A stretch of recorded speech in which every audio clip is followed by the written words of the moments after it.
The sirens outside our bedroom window weren't chasing a stray cat or a false alarm. They were there for me. Red and blue lights flashed across the ceiling. A chaotic light, show I never bought a ticket for. Then came the crackling voice through the front door. "Police! Open up!" Jenna stood barefoot on the hardwood, her phone still clutched in one shaking hand. Her eyes were wide, vacant, like she'd just watched herself pull the pin from a grenade. 30 seconds earlier, I'd been asleep. Now my pulse was pounding so hard I could taste metal. "Jenna, what did you do?" The words came out rough, a mix of disbelief and pleading. She didn't answer, just stared at the door as the pounding grew louder. Each thud felt like another nail sealing up what was left of us. The chain snapped when I opened it, and 2 officers entered fast. The taller one, Ramirez, his badge red, scanned the room like he'd stepped into a crime scene, still deciding what kind of tragedy it wanted to be. "We got a 911 call," he said evenly. "Female caller. Said her husband was armed and suicidal, gun to his head." A harsh, humorless laugh burst out of me. One sharp bark that made both cops flinch. "I was asleep," I said. "Check the bedroom. No gun, no blood, just me in boxers." But my voice cracked, because deep down I already knew. This wasn't a mistake. It was a setup. Ramirez's partner, a woman with a tight braid, turned toward Jenna. "Ma'am, you the one who called?" Jenna nodded slowly, like her joints had rusted. I thought he was going to hurt himself," she whispered. The lie hovered in the air, delicate and filthy. 8 years of marriage flashed before me. Late-night talks on the fire escape. The way she traced the scars on my arm from a childhood by crash. The framed sonogram we never got to hang above the crib. All of it condensed into that trembling sentence. She thought I'd hurt myself. As if I were the danger. As if she hadn't been the one sharpening the knife. They cuffed her right there, in the same hallway where we once hung the "Home Sweet Home" sign from our first apartment. The click of metal was louder than any argument we'd ever had. Jenna's wrists looked impossibly small.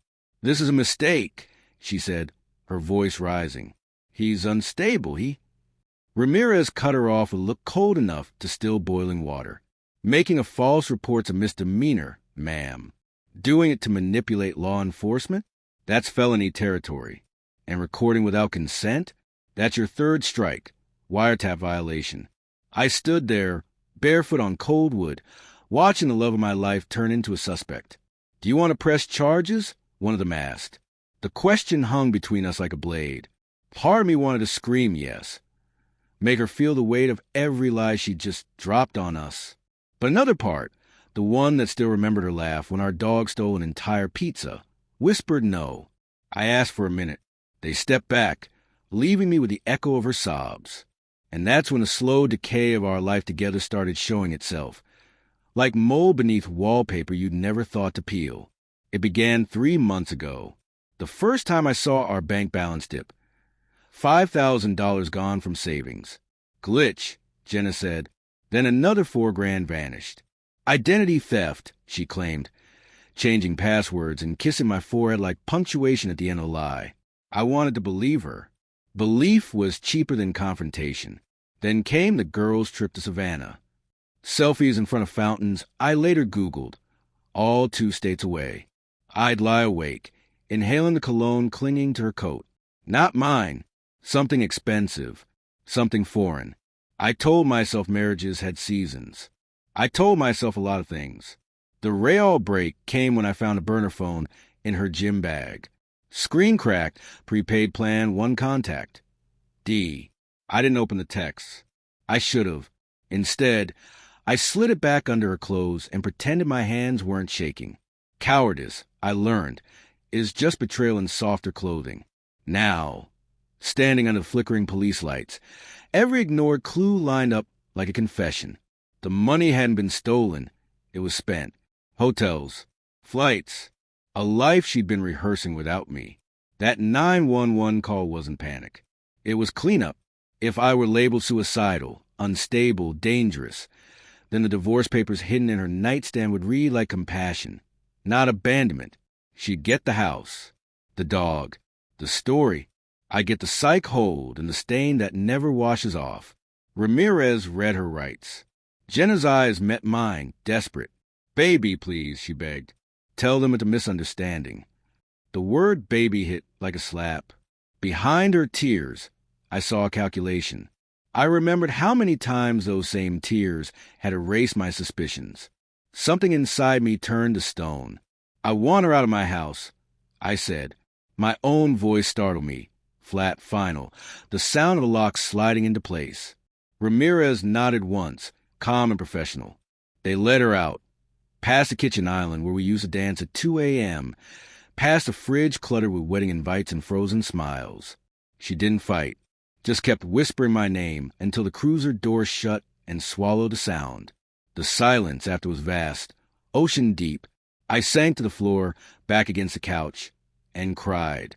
Not cinematic tears, raw, shaking, ugly sobs that left me empty. I cried for the man who believed love could outrun doubt, for the future we sketched in pencil, kids, a bigger yard, arguments over the thermostat. I cried because a part of me still loved her, and that part felt like treason. Hours later, after the paperwork and statements, after watching my life turn into evidence, I sat on the porch steps. Dawn spread pink across the sky. Indifferent. The dog nudged my hand, confused. "Where's Mom?" his eyes seemed to ask. I scratched behind his ears and whispered a promise. "We'll be okay, buddy. We'll learn how to be okay." Inside, my phone buzzed her lawyer. Jenna had posted bail. She wanted to explain. I let it ring. Explanations are privileges you lose when you call 911 and make your husband a monster. I didn't sleep. I packed instead her clothes, perfumes, those stupid novelty socks she wore on Christmas morning. Each item folded smaller and smaller until the memories disappeared into cardboard. By noon, the bedroom looked like it belonged to strangers. I left her toothbrush. Some betrayals deserve to linger. Reminders sharper than words. The charges held. False report to law enforcement. Filing a false police report. Illegal wiretap.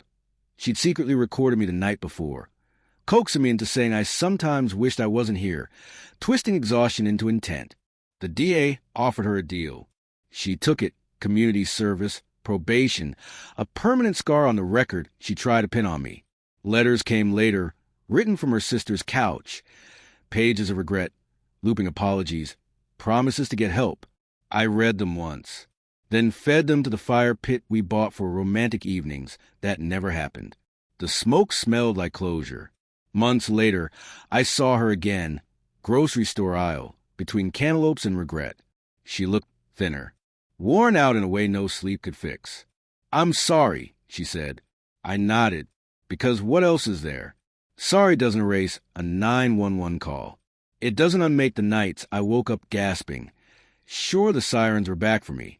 I paid for my groceries, milk, eggs, the small ingredients of a life rebuilt one meal at a time, and stepped into sunlight that finally felt earned.